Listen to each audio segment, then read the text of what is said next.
What is up? It's NFL Week 17. It is the Fantasy Football Championship, and you brave souls are still out here streaming, and I love it. Hopefully you made it this far. I'm Ryan Weisse, co-host of Club Fantasy's No Punt Intended, and this is Club Fantasy's Streams of the Week.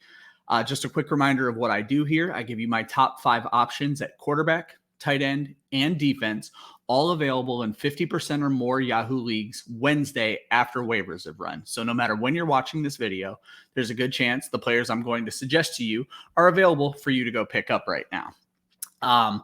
So you made it to the championship streaming. You're still watching this video. Congratulations. I have a feeling it wasn't because of what the information I gave you last week did for you. Let's quickly recap last week. It was not pretty. Only one quarterback of my 5 quarterback options hit. That was Jimmy Garoppolo. Part of that was because 3 of them didn't even play. Garoppolo only dropped 15 points. You'd like to see a little bit more. At tight end, CJ Uzomah hit 8 points. We watched him drop a touchdown. If you watched that game, could have been 15, but it doesn't get any worse than what happened on defense, where the Los Angeles Chargers, who I will hate forever, scored -3 fantasy points. They knocked me out of my home league playoffs. Hopefully you stayed alive if you took that advice. It was ugly. I apologize. It was only 20 fantasy points if you started all 3 of my options. I normally shoot for 30. But again, if you're watching this video, it probably means you're still alive, and I'm proud of you. Let's go ahead and kill it. We're going to start with quarterback. The number 5 option is going to be Justin Fields taking on the New York Giants. Fields hasn't played in a couple of weeks, but you love the upside he gives you with his legs. The Giants are not a very good defense. Number 4 is going to be Taysom Hill taking on the Carolina Panthers. Again, it's all about legs upside. Carolina actually has a great defense. However, we've seen Hill throw 4 interceptions in a game and score 20-plus fantasy points. Number 3 is going to be Carson Wentz if he plays, and you're going to notice a trend here of if he plays because Taysom didn't play last week, Fields didn't play last week, and now Wentz is on the COVID list. It seems they've adjusted the COVID protocols to get him in this game. He's taking on the Las Vegas Raiders, a defense he should be able to put up a ton of points on in what is basically a playoff battle. So you'd love to see Wentz play, and he's a great option. Number 2 is going to be Tua Tagovaila taking on the Tennessee Titans. That's a lot of T's, but he is a great option for you. Probably the stream of the week, and I'll get to that here in a second, but I'm going to key him in at number 2. I love what Tennessee gives up to quarterbacks. I love what Tennessee gives up to wide receivers. We already saw Jalen Waddle have a great first game back from injury. I expect a great second game, and it's going to really play out well for Tua. I look for probably 3 touchdowns in this. So why isn't he number 1? I am fully on board the Trey Lance hype train if he plays. Jimmy Garoppolo is suffering with a hand injury. Seems like he might not play, but then now it's starting to look like he might play. So if he doesn't play, I love what Trey Lance gives you as rushing upside.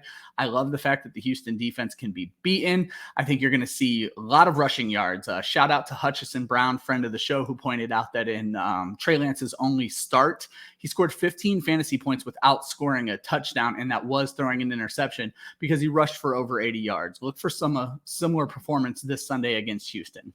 Moving over to tight end, the number 5 option is going to be Tyler Conklin taking on the Green Bay Packers.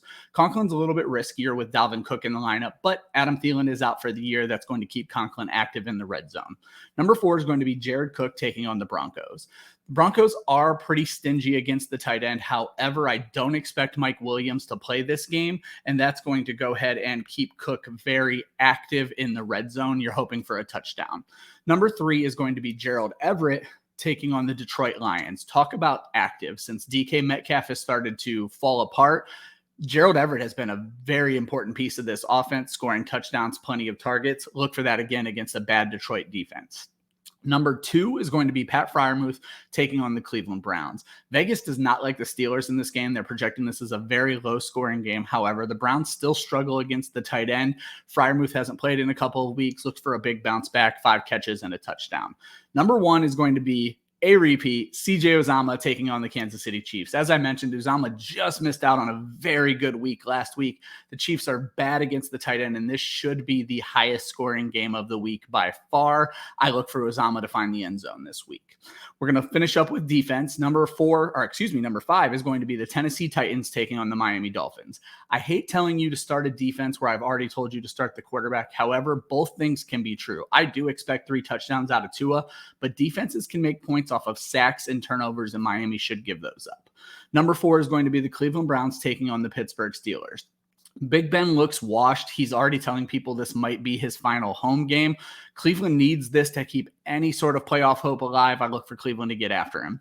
Number 3 is going to be the Philadelphia Eagles taking on the Washington football team. Washington gave up last week. Why wouldn't you want to start a defense against a team that just plain quit?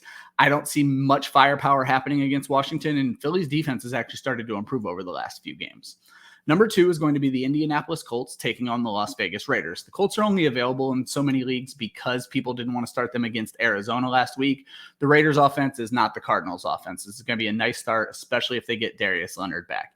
And number 1 is going to be the Chicago Bears taking on the Giants. The Giants are a flat out mess at quarterback, and the Bears defense has actually played quite well. They've been hurt more by their own bad offense than by any offense they're playing. And the Giants are one of the few teams in the league that probably have a worse offense than the Chicago Bears.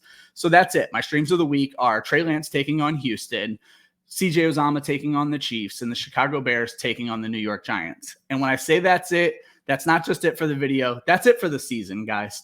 I'm not going to do streams for week 18 because you shouldn't be playing fantasy football in week 18 unless it's DFS. And don't forget to check out our DFS show every Sunday, and that's going to run into the playoffs, hosted by me with the great Kira Wojtrowski. But like I said, check the links in the description. Bunch of cool stuff. Hit subscribe. Club Fantasy does videos all year long. Every Wednesday we'll be going live to recap last season and preview next season. We have great guests. You want to be a part of this family, and we want you as a part of this family. So again, good luck this week. And I don't even care if you are playing me. Good luck this week. I deserve to lose because I told you to start the Chargers last week. Have a good day.